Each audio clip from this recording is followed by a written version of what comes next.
안녕하세요. 충남 삼성고 교사이면서 EBS에서 적분과 통계 강의를 16년간 하진 않았고요. 지금 몇 년간 적분과 통계 강의를 하고 있는 박숙녀라고 합니다. 선생님은 예전에 어떤 고등학교 때를 생각해 보면 이렇게 수학 문제를 풀다가 모를 때가 있죠. 특히 시험을 볼 때 수학 문제를 막 푸는데 모르는 게 막 있는 거예요. 그러면 하여튼 최선을 다해서 풀고 마지막 시간이 조금 남았을 때 정 모르겠다 그러면 잠을 잤어요. 그래서 꿈속에 혹시 산신령이 나타나서 답을 알려주지 않을까 이런 생각을 하면서 잠을 잤는데 아무도 알려주지 않더라고요. 우리가 굉장히 꿈을 많이 꾸고 있죠. 여러분도 내가 수능 대박, 지금 보면 수능 대박의 확률이잖아요. 내가 막 수능 대박을 맞을 확률을 어떻게 해야 될까? 그러니까 내가 꿈을 꾸면서 그런 꿈도 꾸고, 아니면은 뭔가 이렇게 여러분들 어떤 복권 같은 게 이름이 뭐죠? 요새 많이 사는 무슨 연금 복권 말고요. 뭐 있죠? 그렇죠. 그러니까 사람들이 그런 대박적인 것들을 굉장히 바라잖아요. 그래서 그럴 확률이 도대체 얼마가 되는가, 그것을 오늘 알아보려고 합니다. 그래서 오늘의 주제는 내가 수능 대박을 맞을 확률이 무엇인가, 그 부분에 대해서 같이 다뤄보려고 합니다. 선생님이 어디서 왔다 그랬죠? 현충사 옆집에서 왔다 그랬어요. 옆집에 살아요. 진짜 현충사 옆집에, 연충사에서 보면 선생님 집이 보입니다. 그 옆집에 살고 있는데, 그럼 여기에는 현충사에 와본 학생도 있을 수 있고요, 안 와본 학생도 있을 수 있겠죠. 그러면 현충사에 와봤을 확률은 얼마일까요? 0? 생각해보면 오는 거 아니면 2분의 1 가능성이 있죠. 2분의 1 정확히 얘기했어요. 그러니까 2분의 1이 아닐까. 왜냐하면 현충사를 있을 경우가 있을 거고 오지 못했을 경우가 있을 거고, 딱 두 가지밖에 없으니까 둘 중에 하나니까 현충사를 왔을 확률은 2분의 1이 아닐까, 이런 생각을 충분히 할 수 있다는 얘기예요. 그러니까 실제적으로 그런 확률이라는 것은 무엇일까? 그러니까 어디서 선생님 이런 말 들었거든요. 노력이란 성공의 확률을 높이는 것이다, 이런 얘기를 했어요. 그런 얘기를 들어봤는데, 그렇다면 그 확률이라는 것은 수학적으로 어떤 의미가 있는지 한번 여러분과 알아보도록 할게요. 근데 수학이라는 건요, 선생님이 여러분이 강조하고 싶은 건 용어를 소중히 여겨야 돼요. 그동안 수학이 좀 어려웠었나요? 아니었대요. 대부분 보면 그 수학에 대한 애로가 많은 학생들을 선생님 굉장히 많이 만나왔었거든요. 근데 왜 그렇게 애로가 많나 이렇게 생각을 해보면 그 수학에 대한 용어를 소중히 여기지 않기 때문이에요. 역시 마찬가지로 여러분 확률과 통계 배운 학생들 있죠. 확률과 통계를 배웠는데 용어를 그냥 그런가 보다 이렇게 지나가고 말기 때문에 수학이 더욱더 어렵게 느껴지는 것 같아요. 그래서 지금 일단 용어부터 한번 알아볼게요. 주사위를 던진다. 여러분 계속 던질 수 있어요? 뭐 팔에 큰 무리가 가지 않는 이상 계속 던질 수 있겠죠. 그래서 주사위 던지기와 같이 몇 번이고 반복할 수 있는 실험이나 관찰을 우리는 뭐라고 부른다? 뭐라고 돼 있어요? 시행이라고 합니다. 그러니까 주사위를 던졌다, 시행을 한 겁니다. 그럼 던지면 어떤 일이 일어나죠? 결과가 나오죠. 그 결과가 뭘까요? 그렇죠. 그래서 뭐 1의 눈이 나왔다, 2의 눈이 나왔다, 이런 결과를 우리는 사건이라고 합니다. 그러면 주사위를 던졌을 때 나올 수 있는 경우는 뭐뭐 있을까요? 1, 2, 3, 4, 5, 6. 그렇죠. 1, 2, 3, 4, 5, 6 이렇게 6가지가 있겠죠. 가능한 결과들을 모두 모은 걸 뭐라고 한다고요? 표본 공간. 영어로 선생님이 유식하게 하면 샘플 스페이스. 발음 괜찮았어요? 안 좋았다고 합니다. 네, 선생님 영어가 약해서 좀. 그래서 지금 보면 일어날 수 있는 가능한 모든 결과의 집합, 우리가 표본 공간이다 이렇게 얘기를 하는데요. 확률이라는 것은 일어날 가능성을 수치로 나타낸 것을 확률이라고 합니다. 그럼 문제 한번 또 내볼게요. 예를 들어서 공이 1번 공, 2번 공, 3번 공이 있는데 1번 공을 뽑을 확률, 그럼 얼마? 그렇죠. 그게 바로 확률이라는 거예요. 아주 정확히 알고 있네요. 그렇다면 3분의 1이라고 내가 말할 때 그 분모에 있는 3과 분자에 있는 1이 도대체 무엇이냐, 그 부분에 대해서 여러분들이 좀 알 필요가 있습니다. 사건이 일어날 확률이라는 것은 일어날 수 있는 모든 경우의 수. 그럼 이게 아까 주사위를 던졌는데요, 일어날 수 있는 모든 경우가 1, 2, 3, 4, 5, 6 몇 가지예요? 6가지. 그 6가지라는 것은 바로 표본 공간 안에 있는 원소의 개수랑 어때요? 똑같지 않습니까? 바로 그거예요. 일어날 수 있는 모든 경우의 수라는 것은 표본 공간 안에 있는 원소의 개수, 즉 그걸 원소를 1, 2, 3, 4, 5, 6이라는 하나하나를 우리는 뭐라고 부르냐면 근원사건이라고 부릅니다. 그 근원사건의 개수분의 그 다음에 일어날 수 있는 경우의 수. 그래서 3개 중에 하나다. 그래서 3분의 1 여러분 이렇게 얘기하죠. 근데 중요한 게 있습니다. 아까 선생님이 현충사에 가봤을 확률 이거에 대해서 얘기한 적 있지 않습니까? 요 안에 있는 학생들 중에 현충사를 갔을 확률이 얼마냐 그랬더니 2분의 1이다 이렇게 얘기했었잖아요. 과연 그것이 맞을까? 이런 부분들에 대해서 오늘 생각을 해보려고 하는 거예요. 어때요? 그게 2분의 1이 맞는지 한번 보겠습니다. 왜 이렇게 갑자기 또 이렇게 반응이 안 좋죠? 선생님 보세요. 숙녀쌤이 선생님 이름이 레이디 팍입니다. 숙녀입니다. 숙녀쌤이 소녀시대 멤버가 될 확률. 이거 좀 심한데요. 그러니까 이렇게 생각합니다. 아까 현충사와 마찬가지로 그러면 소녀시대 멤버가 된다 안 된다 이것이 일어날 수 있는 가능성이 있는 모든 원소를 모은 거다라고 생각하면 전체가 2가지. 그 중에 된다가 몇 가지죠? 1가지. 그럼 확률은 2분의 1. 어때요? 틀렸어요. 왜 틀렸을까요? 숙녀시대? 왜 틀렸을 것 같아요?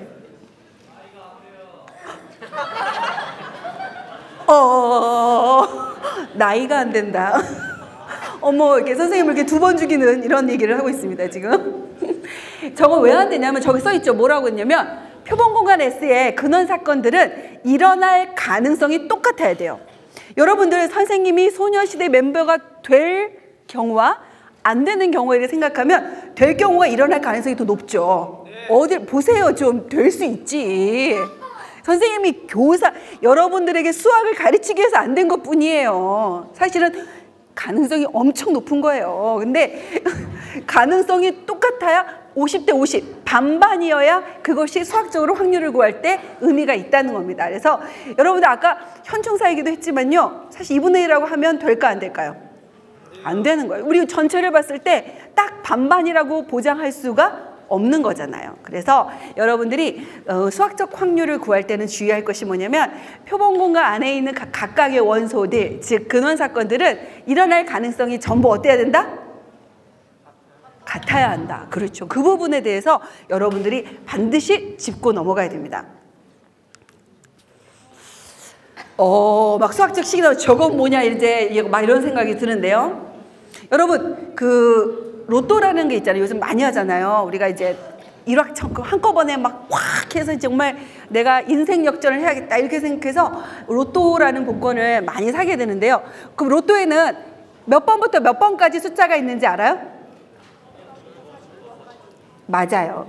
1번부터 45번까지의 숫자가 있어요. 그러니까 45개의 공이 들어있습니다. 그거를 확 추첨하는데 그 몇 개를 고를까요? 맞아요. 6개의 공을 다 맞추면 여러분들 그게 1등에 당첨되는 겁니다. 그러면 그 내가 로또 복권을 하나 샀을 때 1등에 당첨될 확률이 얼마일까라고 한다면 여러분들 조금 전에 선생님이 확률을 구할 때 어떻게 한다 그랬어요? 전체 경우의 수분에 그 사건의 경우의 수를 한다고 했으니까 그래서 전체 경우에서 어떻게 구하냐면 바로 서로 다른 n개에서 r개를 스택하는 조합의 수를 이용해서 구합니다. 그것을 n 컨비네이션 r이라고 하니까 전체 공이 몇 개 있어요? 45개. 그 중에 몇 개를 선택해야 돼요? 6개. 그래서 우리가 45 컨비네이션 6 해서 바로 표본공간 S의 근원 사건의 개수를 구하면 814만 5060이 됩니다. 그 중에 한 가지가 당첨이 되겠죠. 그러니까 로또 복권의 1등에 당첨될 확률은 814만 5060분의 1이에요. 야, 그러면 여러분 감이 안 오지 않습니까? 814만 5060분의 1이 도대체 어느 정도의 확률을 저 정도로 하나라고 하면요. 여러분 단군 아세요? 단군? 네. 단군이 생긴 그때부터 지금까지 로또 복권을 매주 4만 원씩 사는 겁니다. 그러면 지금쯤 당첨될 수 있어요. 그 정도의 확률이 814만 5060이고요. 아니면 이런 거예요. 벼락을 맞았다가 죽었다가 다시 살아나서 벼락을 맞을 확률. 이것이 바로 로또 복권의 1등에 당첨될 확률이다. 그러니까 어마어마한 확률이 되겠죠. 그래서 선생님 이제 학교에서 확률과 통계 과목을 이제 올해 2학년에서 미적분 원이라는 과목하고 확률과 통계 과목이 이렇게 개설됐었는데, 그래서 수업 시간에 이제 이렇게 활동을 하면서 저걸 직접 한번 해보면 어떨까 이런 생각을 했어요. 그래가지고 한번 만들어 봤거든요. 볼게요. 이렇게. 이게 엑셀 파일로 만들어가지고 직접적으로 막 생성을 해본 거예요. 그래서 만회 생성을 해서 그 도수를 한번 본 겁니다. 그래서 1번이 몇 번 나왔나, 2번이 몇 번 나왔나 이렇게 보는데, 그냥 이렇게 눌러보면 탁 하고 자동 추첨이 되는 그런 시스템이거든요. 그럼 여러분들이 이 표를 한번 보면 1번부터 쭉 보시면 번호가 있는데 45번까지 횟수가 어떻습니까? 그렇죠? 10,000번이라는 거는 여러분 예를 들어서 동전을 한 10,000번 던져보세요. 어떤 일이 일어날 것 같아요? 그렇죠. 팔이 아프죠. 팔이 아프죠. 당연히 팔이 아프죠.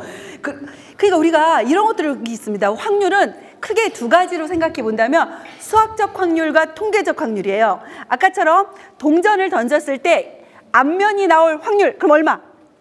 2분의 1. 이건 수학적 확률이에요. 수학적 확률은 뭐냐면 정말로 이상적으로 생긴 동전이 있었는데 던지면 한 번은 앞면이 나오고 한 번은 뒷면이 나올 것이다. 그래서 2분의 1이다 라고 하는데 실제적으로 그런가요? 아니에요. 그래서 실제적으로 내가 던져보는 겁니다. 던져봤을 때 확률을 구하는 것을 우리는 통계적 확률이다 이렇게 얘기합니다. 근데 통계적 확률은요, 진짜로 2분의 1이 나오지 않습니다. 해보면 10번쯤 던졌는데 5번은 앞면, 5번은 뒷면 딱 이렇게 나올까요? 그렇지 않아요. 그래서 우리가 이런 말을 하죠.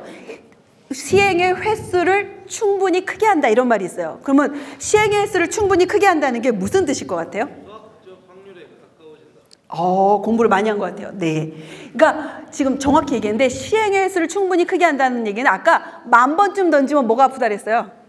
그렇죠. 팔이 아프다. 근데 어느 정도 던져야 되냐면 계속 던져요. 던지다가 화장실이 가고 싶어도 가면서 던지고, 배가 고파도 먹으면서 던지고, 졸려도 자면서 던지고, 계속 던지고 계속 던지고, 이 정도는 던져줘야 충분히 크다 이렇게 얘기하는 거거든요. 그렇게 던지게 되면 정말로 신기하게도 2분의 1에 거의 가까워진다. 지금 10,000번쯤 생성해 보니까요, 1번이 나올 경우가 1399번이고요 2번이 나오는 경우가 1346번. 그러니까 거의 지금 보면 1번부터 45번까지가 1300 몇 번 사이에 왔다 갔다 하고 있습니다.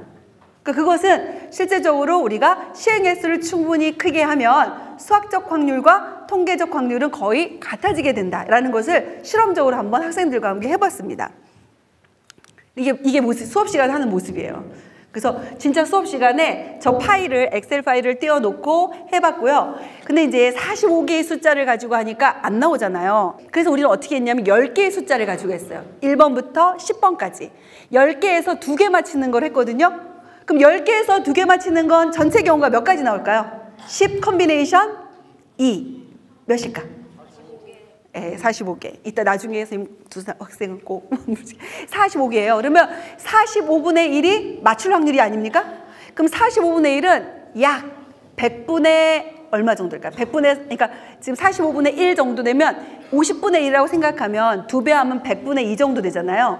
약 2% 정도 되는 거예요. 맞출 확률이 2%라서 여러분들 그것도 확률이 쉬운 게 아니에요. 그래서 2시간 내내 해봤더니 겨우 한 2팀 정도 나오더라고요.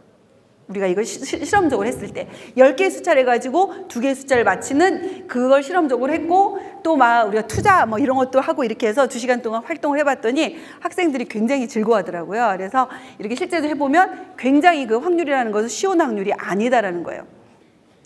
선생님은 고등학교 때 어땠냐면 고1, 고2를 이제 여고를 나왔거든요. 그래서 그 공부를 할 때 고2 때까지 사실 공부를 좀 열심히 하지 못했어요. 왜 안 했을까? 열심히 하면 좋았을 텐데.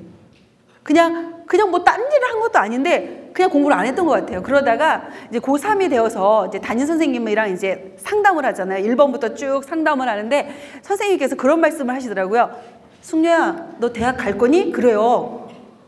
그게 무슨 말이에요? 그래서 저는 너무 좀 약간 황당하기도 했고, 그래서 선생님 당연하죠 이렇게 얘기를 했죠. 그랬더니 선생님이 저를 딱 쳐다보듯이 대학 못 가 이렇게 말씀하시는 거예요. 그래서 선생님 진짜냐고 그랬더니 너의 성적을 보고 좀 양심적으로 얘기를 해보라. 그래서 딱 생각해 보니까 성적이 너무 안 좋은 거예요. 여러분들 지금 선생님이 성적이 안 좋았다는 걸 상상할 수 있겠어요? 네? 지금 수학적 확률로 생각을 해보세요.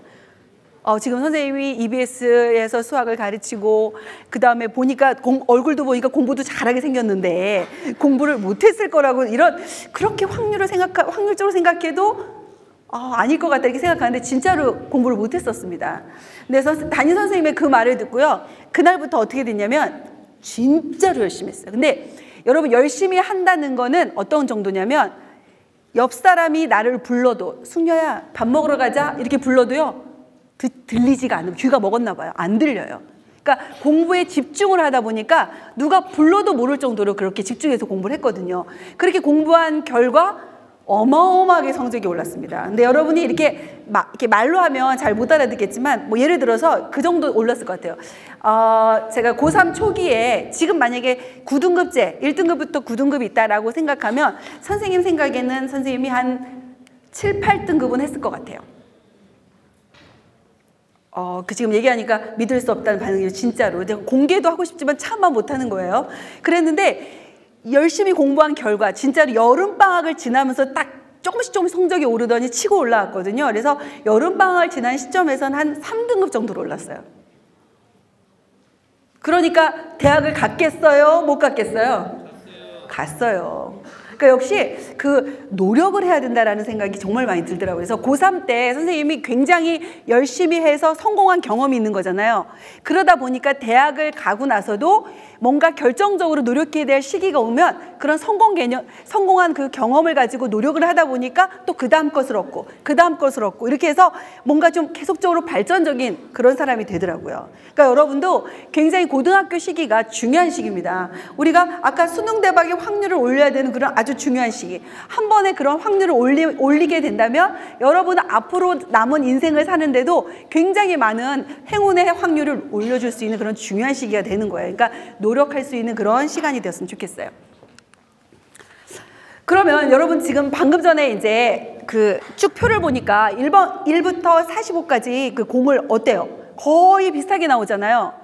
근데 이제 학생들이 어떤 성향이냐면 1번부터 10번까지 2개를 해라. 그러고 나서 계속 보여주는 거예요. 추첨하고 계속 추첨을 했더니 좀 많이 나오는 번호가 있더라고요. 그러니까 어떤 학생은 저 번호가 다음번에는 안 나오지 않을까? 이렇게 생각하고 다른 번호를 적고 또 아니면 어떤 학생은 저 번호가 굉장히 많이 나오니까 앞으로도 저 번호가 나오겠다라고 생각해서 그 번호를 쓰더라고요. 근데 과연 그럴까요? 왜 안 그럴까요? 영향을 미치지 않겠죠. 그것이 바로 수학적인 얘기로 뭐가 되냐면 사건의 독립이란 뜻이에요. 앞에 있는 사건이 그러니까 비록 내 앞에서 8번이 나왔다고 해도 다음번에 꼭 8번이 나오라는 보장이 없는 거잖아요. 그것이 바로 우리는 사건의 독립. 그래서 그 사건의 독립을 수학적인 걸로 한번 얘기를 해볼게요. 사건 A, B에 대하여 사건 A가 일어나던 말던 사건 B가 일어날 뭐가 달라지지 않을 때? 확률이. 그래서 여러분들 그 수학 공부하면서 특히 확률을 배우는 학생들 이런 거 공부했었을 거예요. 제비 뽑기. 1번부터 10번까지 쭉 있는데 제비를 뽑아요. 그중에 당첨 제비가 2개 들어있다. 그러면 처음 뽑는 사람이 나중에 뽑는 사람보다 유리할까? 어때요? 그렇지 않다. 이런 것도 배워봤고요. 그러니까 우리가 지금 여기서 봤을 때도 뭐냐면 그 사건들이 어차피 앞에 나오나 뒤에 나오나 영향을 미치지 않기 때문에 그 확률이 달라지지 않을 때 그거를 우리는 사건 A와 사건 B가 서로 독립이라고 합니다. 그래서 우리가 사건들을 집합으로 표현하거든요. 집합의 용어를 쓰기 때문에 A 그럼 뭐냐면 사건 A가 일어난다라는 뜻이고요. 여집합, A 여집합으로 표현한 건 뭘까요? A가 일어나지 않는다라는 뜻이에요. 여사건이라고 얘기합니다. 그래서 표를 보면 사건 A가 일어났을 때 B가 이게 바라는 표시가 있죠. 이렇게 칸막이 같은 거 했잖아요. 밑에 그러니까 A가 일어났을 때 B가 일어날 확률이나 A가 안 일어났을 때 B가 일어날 확률이 달라지지 않을 때 우리는 그것을 두 사건 A와 B를 서로 독립이라고 합니다. 그러면 사건 B가 일어날 확률 그러면 전체 중에 B가 일어나는 경우를 생각해 보면 되잖아요. 그러니까 NS분의 MB를 우리는 PB라고 하는데요. 우리가 A가 일어났다는 조건 하에서 B가 일어날 확률이라는 조건부 확률이라는 게 있어요. 지금 조건부 확률은 PA분의 A 안에 있는 B예요. 그러니까 중요한 건 뭐냐면 A 중에서만 생각하는 거예요. 사건 A가 이미 일어났다라고 생각하는 거기 때문에 사건 A가 이미 일어났을 때 그 안에서 B의 경우의 수를 구하는 것을 우리는 조건부 확률이라고 얘기를 합니다. 그럼 여러분들이 이 조건부 확률 배웠나요? 배운 학생도 있고 난생 저게 지금 무슨 말이냐. 그 수학이라는 게 그런 것 같아요. 외국어 같아요. 외국어. 알면 뭔 소리인지 알겠는데 모르면 저게 뭔 소리 하는 게요? 정말 아랍어로 선생님 얘기하는 것 같잖아요. 그런 것처럼 진짜 수학은 알면 무슨 말인지 알고 모르면 그래서 선생님은 수학은 외국어다 이런 얘기를 하고 있는 거 하는데요. 국어 선생님이 그런 말씀 하시더라고요. 그러니까 고등학교 수능 국어를 초등학생을 불러다 놓고 가르쳐도 알아들을 수 있대요. 그런데 수학은 또 그렇지 않잖아요. 그래서 수학은 참 어려운 학문이긴 하지만 선생님은 너무 재밌었는데 여러분 어때요? 그렇죠. 재밌죠? 그래서 한번 예를 들어 들어보려고 해요. 여러분들. 한 개의 주사위를 던져서 나오는 운의 수에 대하여 사건 A와 B가 서로 독립이래요. 그러니까 독립이라는 건 뭐냐면 서로의 확률에 영향을 미치지 않는다라는 뜻이에요. 그럼 그것을 다른 말로 바꾸면 뭐냐면 우리가 PA 그러면 전체 중에 A가 차지하고 있는 비율을 얘기하는 거거든요. 그런데 만약에 B 안에 있는 A의 비율 그러면은 그것은 B 안에 있는 A의 비율을 얘기하는 거예요. 만약 여기서 지금 보시면 사건 A가 AB 원소가 사건 B가 1, 2, 3으로 되어 있을 때 두 사건 A, B가 서로 독립이 되게 하는 사건 A의 개수를 한번 구해봐라 이렇게 됐어요. 그래서 독립의 정의를 한번 활용해서 본다면 그럼 사건 B가 일어날 확률은 주사위를 던졌으니까 전체 경우가 몇 가지? 6가지. 그 다음에 사건 B에는 몇 가지 경우가 있어요? 3가지. 그럼 확률은 얼마일까요? 2분의 1. 그렇죠. 6분의 3이 돼서 2분의 1이 되죠. 그러면 사건 A와 사건 B가 서로 독립이 되기 위해서는요. 사건 A 안에 있는 B의 비율이 얼마여야 될까요? 2분의 1이어야 돼요. 그럼 A 안에는 A에는 원소가 몇 개 있죠? 3개. 아니 A 2개. 2개가 있어요. 그 중에 B에 속하는 게 2분의 1이니까 몇 개 있으면 되겠어요? 하나. 그래서 사건 A를 만들 수 있는 것의 개수는 결국은 A와 B라는 원소가 하나는 B에 있고 하나는 B에 있으면 안 되는 거예요. 그럼 B에 있는 게 몇 가지? 3가지. B에 없는 게 몇 가지예요? 3가지. 그러니까 3, 3은 9. 이렇게 해서 우리가 사건 A의 개수를 찾아본다면 9가지의 경우로 생각해 볼 수 있다. 이런 것이 바로 문제예요. 여러분들이 이제 이런 것들을 배우게 되면 문제로 나올 수 있는 그런 이해가 되겠습니다. 근데 여러분 사건의 독립이라는 걸 배우면 그 다음에 꼭 따라오는 게 뭐냐면 배반 사건하고 독립 사건이 엄청나게 헷갈려요. 여러분들 배반이라는 걸 들어본 적 있나요? 언제 들어봤어요? 선생님 한번 예를 들어볼게요. 주사위를 던졌는데 7의 눈이 나올 수 있어요? 그러니까 절대로 일어날 수 없는 사건을 우리는 공사건이라고 얘기합니다. 배반은 뭐냐면 지금 여기 보세요. 주사위를 던졌을 때 예를 들어 홀수, 짝수. 홀수가 나올 수 있고 뭐가 나올 수 있어요? 짝수. 근데 어떤 주사위는 변신 주사위인 거예요. 홀수였다가 갑자기 짝수로 변신. 가능합니까? 안 되잖아요. 그러니까 홀수가 나오는 사건과 짝수가 나오는 사건은 동시에 일어날 수 있는 사건, 없는 사건? 없죠. 아니면 여러분 이런 거잖아요. 여자인 사건과 남자인 사건. 이것도 어때요? 선생님 여잔데 갑자기 남자로 쫙 변해. 안 되는 거죠? 그런 것처럼 절대로 동시에 일어날 수 없는 사건을 우리는 배반 사건이라고 얘기합니다. 근데 독립 사건은 배반이어야지 되는 거 아니에요. 독립은 뭐냐면 첫 번째 시행한 것이 그 다음 시행에 영향을 미치지 않을 때입니다. 그러니까 여기 예를 들어놨죠. 지금 독립 사건은 동전을 2번 던졌다. 그러면 첫 번째 앞면이 나왔어요. 그럼 두 번째 앞면이 나올 확률은 얼마예요? 2분의 1. 그럼 첫 번째 뒷면이 나왔어요. 두 번째 앞면이 나올 확률 얼마예요? 2분의 1. 확률이 달라져요? 안 달라져요? 안 달라지잖아요. 이런 게 바로 독립이에요. 그러니까 앞에서 무슨 일이 일어나건 말건 다음번 시행에서의 확률이 달라지지 않을 때 우리는 그거를 독립이라고 합니다. 그런데 우리가 배반 사건과 독립 사건은 어떨 때 사용하냐면요. 배반은 확률의 덧셈 정리라는 것이 있어요. 예를 들면 이거죠. 두 사건 A 또는 B가 일어날 확률을 구할 때 쓰는 것을 우리는 덧셈 정리. 그 다음에 두 사건이 동시에 일어날 확률을 구하는 것을 우리는 곱셈 정리라고 하는데, 우리가 덧셈 정리는 여러분 합집합의 원소의 개수 구할 때랑 똑같아요. 그래서 A 또는 B가 일어날 확률은 사건 A가 일어날 확률과, 만약 둘은 절대로 같이 일어날 수 없으니까 공통일 확률이 얼마겠어요?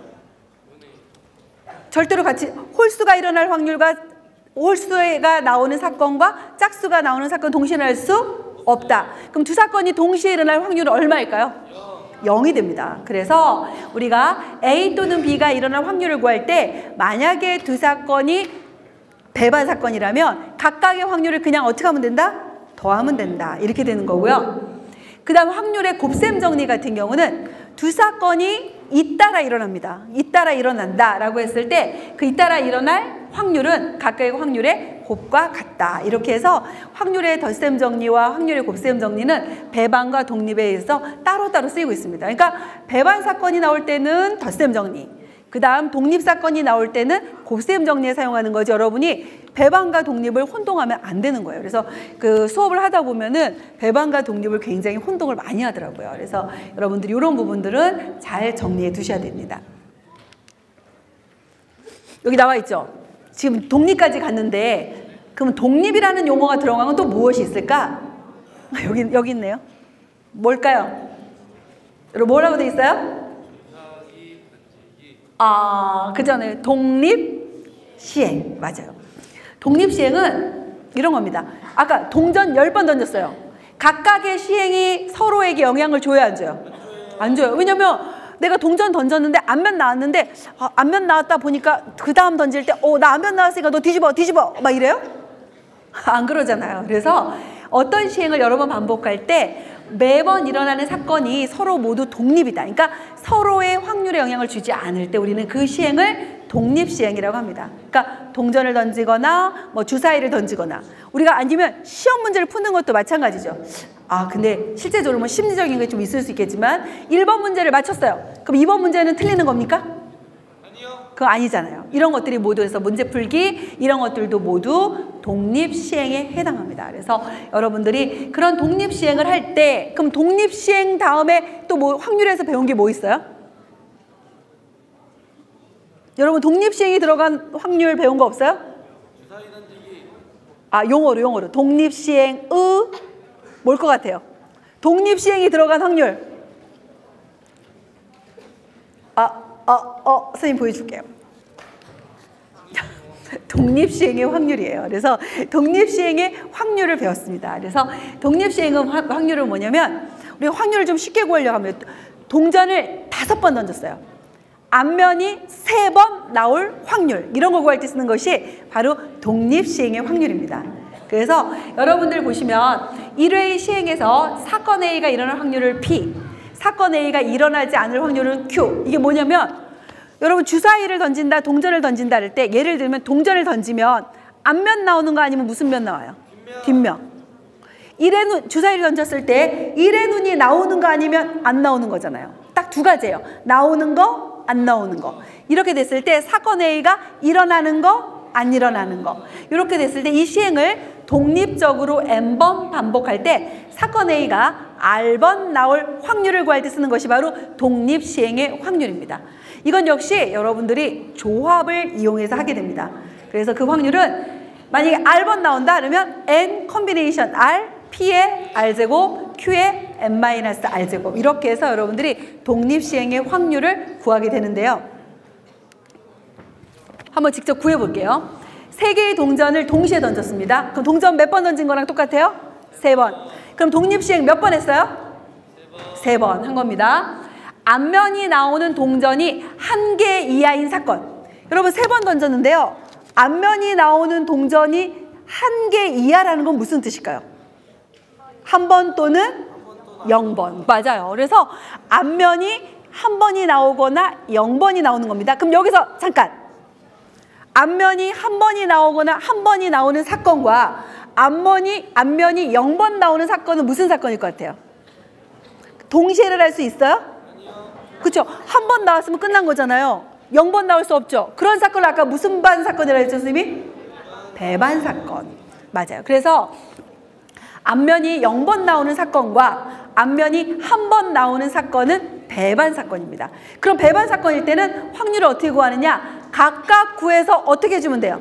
더해주면 돼요. 맞아요. 그래서 앞면이 0번 나올 확률은 3 컨비네이션 0 2분의 1의 세제곱이라면 앞면이 한 번 나올 확률은 3 컨비네이션 1 2분의 1의 세제곱. 이렇게 해서 배반 사건이니까 확률을 어떻게 한다? 더해준다. 이런 얘기인데요. 여러분들이 독립시행의 확률을 정리할 때는 중요한 게 있습니다. 두 가지 전제가 있습니다. 문제를 읽는데 문제가 이렇게 나오는데 이것이 독립시행의 확률인지 아닌지 알고 풀어야 되잖아요. 그러려면 두 가지를 여러분이 문제 속에서 캐치해야 돼. 첫 번째가 뭐냐면 n회의 독립시행이 일어나야 돼요. 동전을 10번 던졌다. 주사위를 20번 던졌다. 이렇게 얘기하면 n회의 독립시행이 일어나는 거고요. 중요한 건 확률을 구하는데 뭘 구하냐면 횟수의 확률입니다. 여기 보시면 앞면이 나오는 동전의 개수가 1개 이하인 사건 이렇게 얘기했잖아요. 그래서 결국은 독립시행 확률은 횟수의 확률을 구하는 것이 바로 독립시행의 확률이다. 선생님 두 가지 얘기했습니다. n회의 독립시행. 그 다음 또 뭐 있었죠? 그 다음 기억나는 거 뭐요? 횟수. 바로 횟수의 확률을 구하는 것이 바로 독립시행의 확률이다라는 것을 여러분들이 좀 기억을 해두시면 되겠어요. 근데 여러분들 혹시 고3들 있나요? 고3 있네요. 그러면은 이과 같은 경우는 적분과 통계 배웠을 거고요. 문과에는 미적분과 통계 기본 배웠죠? 근데 왜 기억을 못하는 것 같지? 지금 보면 그러면 독립시행의 확률을 배우고 나서 저 뒤에 가면 통계를 배웠죠? 통계를 배울 때 독립시행의 확률에서 정의되는 확률 분포를 뭐라고 하는지 아시는 분? 맞습니다. 이항분포입니다. 맞아요. 이항분포라고 합니다. 그래서 다음에 하는 얘기가 바로 독립시행의 확률에서 정의되는 확률 분포인 이항분포에 대해서 한번 얘기해 보려고 합니다. 그러니까 여러분들이 이어지는 건데 자꾸 개념을 따로 알고 있어요. 지금 선생님이 쭉 저기서부터 처음부터 얘기할 때 확률 먼저 얘기했죠? 그 다음 뭐 얘기했어요? 독립이 무엇이냐? 지금 그 로또 복권의 예를 들어서 사건의 독립에 대해서 얘기했고요. 또 그리고 나서 뭐에 대해서 지금 얘기했죠? 독립시행의 확률. 독립시행의 확률에 대해서 얘기했고요. 그럼 독립시행의 확률을 가지고 만드는 분포를 무슨 분포라고 한다고요? 이항분포. 그러니까 이항분포는 독립시행 확률로 만드는 이항분포를 우리는 이항분포라고 한다면 독립시행 확률과 똑같아요. 여러분 독립시행의 확률의 전제 두 가지가 뭐라 했죠? 첫 번째, n회의 독립시행. 두 번째, 뭐의 확률? 그렇죠. 횟수. 이게 정말 중요합니다. 횟수의 확률을 구하는 것이 독립시행의 확률이다라고 했다면 그 확률 분포를 우리는 이항분포라고 얘기합니다. 그래서 이항분포를 한번 정의해 보도록 하겠습니다.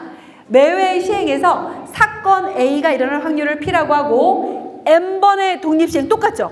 네. 사건 A가 일어나는 횟수를 확률 변수 X라고 뒀을 때 그 분포를 우리는 이항분포라고 해서 바이노미얼 디스트리뷰션 이렇게 얘기하죠. 여러분들 지금 선생님이 영어로 말하니까 앞에서 보니까 감동하고 있어요. 어떻게 저렇게 원어민 발음을 하지? 아메리카 완전 원어민처럼 발음을 하시는구나 이렇게 해서 지금 막 깜놀하고 있는 모습이 보이네요. 예, 그랬을 때 확률 변수 X라고 하면 여러분 그 이산 확률 분포는 확률 질량 함수라는 것이 있습니다. 그래서 확률을 구할 수 있는 함수를 우리는 확률 질량 함수라고 하는데요. 그럼 그 사건이 X번 일어날 확률 그러면 N 컨비네이션 X P의 X제곱, Q의 N-X제곱 이렇게 합니다. 그럼 선생님 지금 문제 한번 내볼게요. 여러분들 생각을 해보세요. 동전을 한 1000번 던졌을 때 앞면이 512번 이상 나올 확률. 그거를 저걸로 구한다고 생각해 보세요. 512번, 513번, 514번 해서 쭉 구해서 1000번까지 한 다음에 더해야 되지 않아요? 여러분 계산할 수 있겠어요? 못하죠. 왜냐하면 이거 손으로 계산을 그 문제 풀다가 하루가 다 가버리지 않겠어요? 그래서 이항분포에서는요. 그 확률을 구하라 그러면 굉장히 기분이 나빠져야 됩니다. 그러나 선생님은 뭐냐면요. 이항분포의 확률 구하는 문제를 엄청 좋아해요. 왜 좋아할 것 같아요? 지금 구하려고 생각만 해봐도 너무도 끔찍한데 좋아한대요. 왜 그럴 것 같아요? 뭔가 좋은 방법이 있으니까 좋아하지 않겠어요? 그 방법 우리가 이항분포라는 것은 BMP 이렇게 쓰는데요. N은 뭐예요? 독립시행의 횟수. P가 그 사건이 일어날 확률입니다. 그럴 때 이항분포의 장점은 뭐냐면 평균과 분산과 표준 편차를 구하기가 쉽습니다. 평균은요 너무 쉬워요. MP. 분산은 MPQ. 우리가 표준 편차는 분산의 양의 제곱근을 우리가 표준 편차라고 하니까 바로 루트 뭐가 되죠? MPQ. 그 선생님이요 EBS에서 적분과 통계 강의만 정말 한 몇 년 했어요. 그래서 어떻게 보면은 진짜 달인이 되었다고 생각할 수 있죠. 그래서 몇 년간 적분과 통계 적통 박승려 선생님 이렇게 많이 불리기도 했거든요. 정말 지금 보시면 그래서 이항분포 BMP를 따를 때 평균은 MP. 예를 들어서요 독립시행 10번 했고요. P가 2분의 1이에요. 그럼 평균 암산으로도 할 수 있죠. MP 하면 얼마예요? 10 곱하기 2분의 1 하니까 얼마가 될까요? 5. 굉장히 이항분포의 장점은 뭐냐면 평균, 분산, 표준 편차를 구하기가 엄청 쉽다. 그런데 단점이 뭘 것 같아요? 단점. 이항분포의 장점은 바로 저거예요. MP, MPQ 막 이러면 평균, 분산, 표준 편차가 그냥 뚝딱뚝딱 구해져요. 단점은 뭘까요? 아까 뭐 구하기 어렵다 그랬죠? 확률. 맞아요. 확률을 구하는 것이 너무너무 힘듭니다. 그런데 확률을 구하는 게 너무너무 힘들다고 해놓고 선생님이 뭐라 했어요? 나 확률 구하는 문제를 좋아한다 그러지 않았어요? 그러면서 마음속으로 선생님 정신이 어떻게 되신 거 아니에요? 막 이런 생각이 들지도 모르는데 그게 아닙니다. 확률을 구할 수 있는 방법이 있어요. 너무너무 쉽게 확률을 구할 수 있는 방법이 있습니다. 문제를 먼저 보도록 할게요.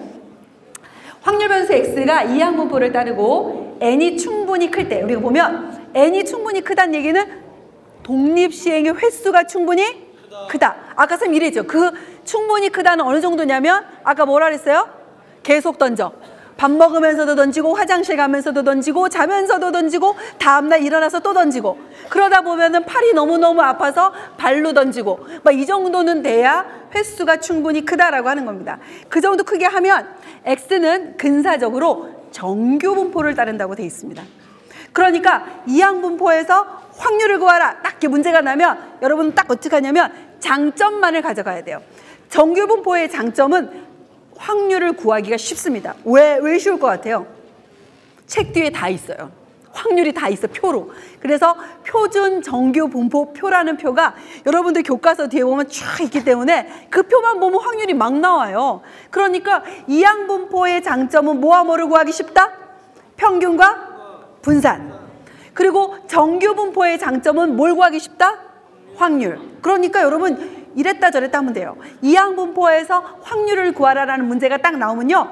이항분포에서 평균과 분산을 구한 다음 보따리를 싸세요. 보따리를 싸서 잽싸게 정규분포로 가는 겁니다.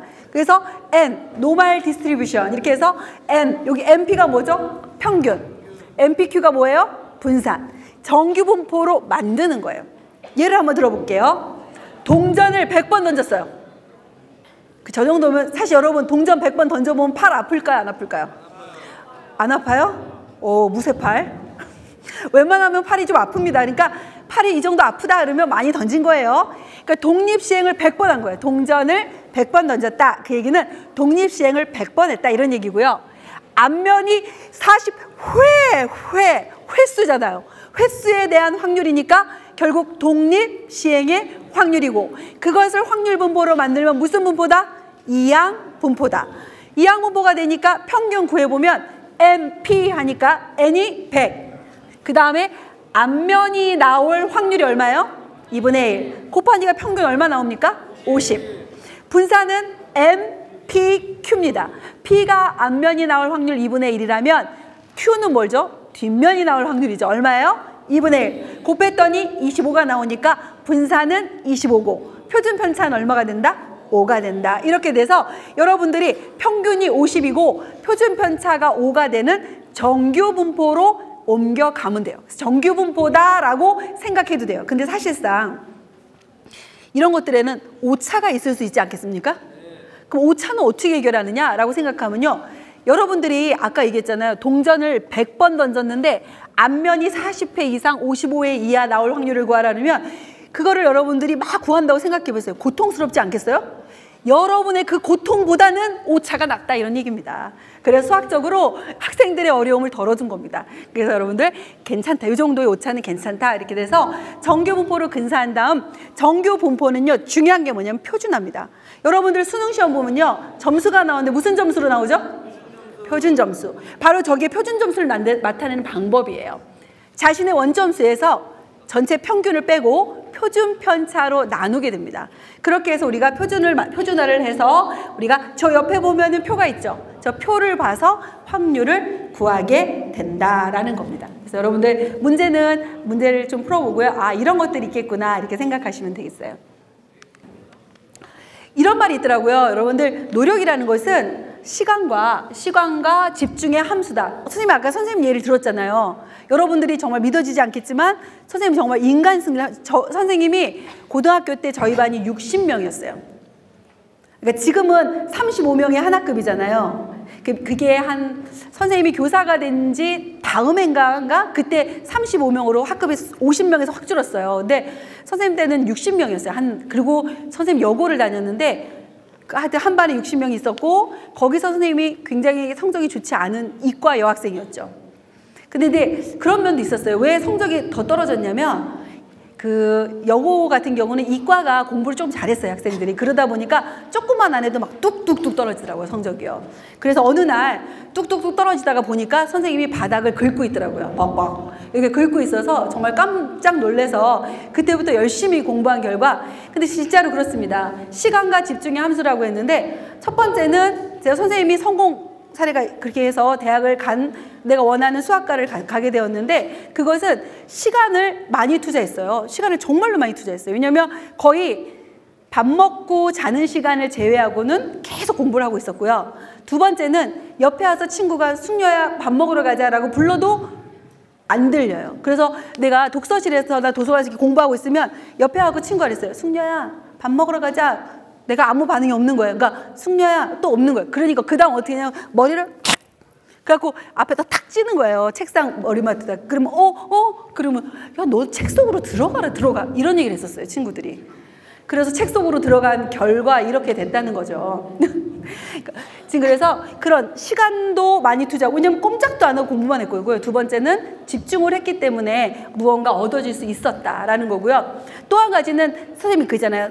담임 선생님이 너 대학 못 가 이렇게 말했을 때 정말 선생님은요 단 한 번도 꿈에도 생각 못 해본 게 대학을 못 간다는 생각을 단 한 번도 해본 적이 없어요. 난 당연히 간다고 생각하고 있었어요. 긍정적인 마인드. 그래서 무엇을 하든지 간에 자신을 믿고 자신에 대해서 그렇게 믿고 내가 믿으면서 충분히 긍정적인 생각을 할 수 있을 때 여러분들 어떤 것이 얻어질 수 있다는 겁니다. 그러니까 나는 할 수 있다라는 것을 여러분들이 항상 생각하고 문제 속에서 해야 됩니다.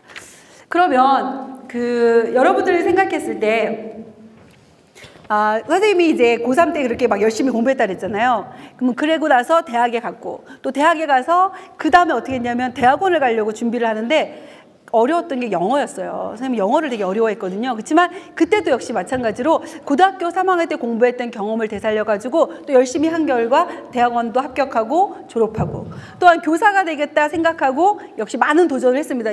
선생님이 이렇게 보면 되게 곱게 자란 것 같잖아요. 그런데 사실 옛날에 좀 선생님이 학교 다닐 때 집안 형편이 많이 좋지 않았어요. 그래서 어려운 가정에서 살아왔는데 그랬어도 단 한 번도 정말 긍정적이게 항상 웃고 지냈던 것 같아요. 항상 웃고 긍정적으로 살다 보니까 정말 좋은 결과가 오는 거고 나중에 교사가 될 때도 백이 없더라고요. 집에 백도 없고 아무것도 없었지만 선생님이 계속 도전하고 이런 결과 또 교사가 될 수 있었고 지금은 이제 선생님은 지금에 있는 학교가 3번째 학교예요. 처음에 있는 광명에 있는 진성고에서 교직을 시작했고 10년 공부하다가 용인에 있는 용인외고로 학교를 옮겼고요. 그리고 다시 충남에 있는 충남 삼성고로 3번째로 학교를 옮기게 되었어요. 근데 계속적으로 업그레이드 하고 있습니다. 그래서 또 다른 도전을 또 생각할 수도 있겠죠. 그렇죠? 중요한 거는 한 번의 성공 경험이 반드시 있어야 된다. 그래서 EBS 강의도 마찬가지입니다. 완강을 할 수 있어야 돼요. 지금 선생님이 수학적인 얘기를 칠판에 하지 않고 이제 PPT를 통해서 그냥 쭉 짚고 넘어가기 때문에 또 여러분들이 어려울 수 있지만 실제적으로 인터넷 강의를 듣게 되면 하나하나 세세하게 다 가르쳐 주기 때문에 여튼간 뭐든지 처음부터 한다면 끝까지 여러분들이 완강할 수 있는 그런 완강 경험, 이런 것들이 있어야 앞으로 무엇을 하든지 여러분들이 또 해낼 수 있는 그런 힘이 생기는 거거든요. 그래서 저는 고등학교 때가 굉장히 중요하다고 생각해요. 선생님도 딸이 둘이 있어요. 근데 큰 딸은 지금 고1이에요. 그래서 고1, 여러분 지금 놀랬죠? 어머, 동안이신데 뭐 이렇게 지금 생각할지 모르겠는데 선생님 좀 동안이라는 얘기 많이 듣긴 합니다만, 하여튼 그 고1 딸이 있는데 마찬가지예요. 그 아이에게도 선생님이 같은 말을 해주고 있습니다. 그러니까 지금 학교에서도 학생들을 만나면서 우리 학생들이 뭘 고민하냐면, 선생님 전 진짜 열심히 하는데 점수가 안 나와요. 그러면서 굉장히 막 슬퍼하는 학생들 많이 봤지만, 선생님 그동안 한 20년 정도 학생들을 가르치면서 내린 결론은 뭐냐면, 열심히 노력하는 사람 중에 저는 학생들 중에 잘못된 학생 한 명도 못 봤어요. 그러니까 이런 거예요. 너가 수능을 망쳐도 너는 된다. 왜냐면 어떤 학생이, 그런 학생이 있었거든요. 수능을, 그러니까 평소에 겁나 열심히 했는데 수능을 못 본 학생이 있었어요. 그런데 그 학생은 자신이 원하는 대학에 갔어요. 이게 뭔 일일까요? 어떻게 그런 일이 있을 수 있었을까요? 왜냐하면 그 학생이 수시 모집을 지원해 놓고 있었는데 이제 수능은 못 봐서 그 대학에 도저히 갈 수 없는 상황이었는데 굉장히 어려운 논술 전형으로 통과를 해버렸더라고요. 그러니까 저는 논술은 어떻게 보면 로또나 마찬가지예요. 될지 안 될지 너무도 많은 학생들이 지원하기 때문에 될지 안 될지 몰랐지만, 그 학생이 평소에 노력을 많이 하고 있었기 때문에 그런 행운이 오고 있는 것 같아요. 그래서 수능 대박의 확률이라는 건 뭐냐면 바로 노력입니다. 여러분들이 노력과 시간에 대한 집중, 그런 것들을 할 수 있다면 그것이 바로 수능 대박이 나올 확률을 높이는 것이다. 그러니까 우리가 그냥 나 이렇게 띵가띵가 하다가 수능 대박이 됐으면 좋겠어 라고 생각하면 안 된다는 거예요. 바로 차라리 어떤 게 확률이 높여지냐면, 공부를 많이 한 다음에요, 내가 공부한 문제가 수능에 나오기를 바라는 게 더 확률이 높아지겠죠. 그러니까 여러분들 지금부터는 열심히 공부한다면 정말 그럴 수 있어요. 내가 공부한 것만 쏙쏙 나올 수 있다니까요. 여러분들이 열심히 해서 수능에 대해서 좋은 결과를 이렇게 얻을 수 있도록 했으면 좋겠어요. 그래서 여러분들 수능 대박의 확률 높일 수 있을까요? 네, 선생님도 여러분이 수능 대박의 확률을 팍팍 높여서 여러분들이 원하는 결과를 가져가기를 간절히 바라고 기도해야 되겠네요. 그렇죠? 이곳에 와서 여러분과 함께 이렇게 강의를 진행했는데 너무너무 반가웠고요. 앞으로 또 수학도 많이 사랑해주고요. 수학은 스토리가 있는 과목이기 때문에 선생님 지금 쭉 꼬리에 꼬리를 물고 얘기를 이어갔잖아요. 그런 것처럼 여러분들이 수학 공부도 개념에 잘 중심이 돼서 하나하나 차례차례 이어가면서 수학 공부를 잘해서 좋은 결과가 있기를 바라겠습니다. 감사합니다. Young love is taking me